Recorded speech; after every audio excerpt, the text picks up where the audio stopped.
Okay, so we're back to linear relations, and again, just a quick review over the definition of what a linear relation is. It is all the points that graph and form a straight line. So the next thing we're going to be talking about, we're going to focus on equations. So linear relations can be represented by an equation. Here's an example of one. And so we're actually going to talk about the three forms in which you might find a linear equation. And so the first one that we're going to talk about is standard form.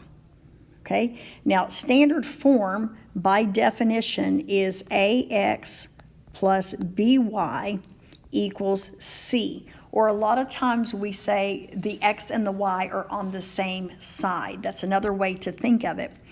And also along with that, you do need to make sure that this a value here, guys, is always greater than or equal to 1. Okay? So be sure that that number is always greater than or equal to 1. So we're going to come back and talk about standard form again later, but right now we're just going to show you the three forms. So our next form that we're going to talk about is slope-intercept form, okay? And when you do slope-intercept form, it is y equals mx plus b. You're also going to see it referred to as ax plus b. And this is what you will see if you are on a graphing calculator. I can't spell calculator.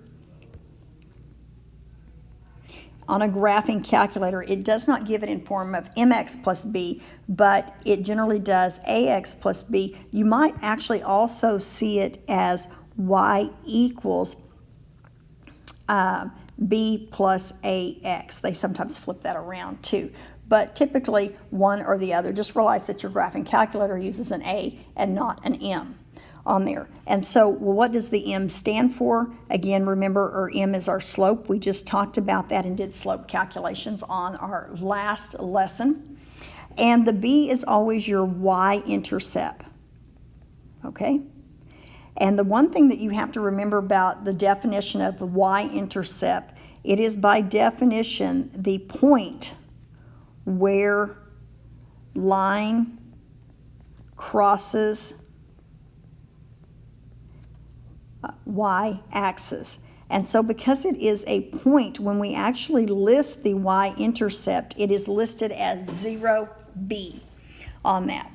Okay, so we've got standard form, we've got slope-intercept, and the third form is not written on this sheet, but we're going to go ahead and add it in on this sheet, and it is point-slope form.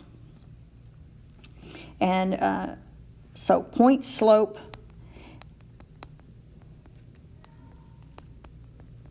is when you have y minus y1 equals mx minus x1. And again, we'll come back and do a whole lesson on point-slope form on there.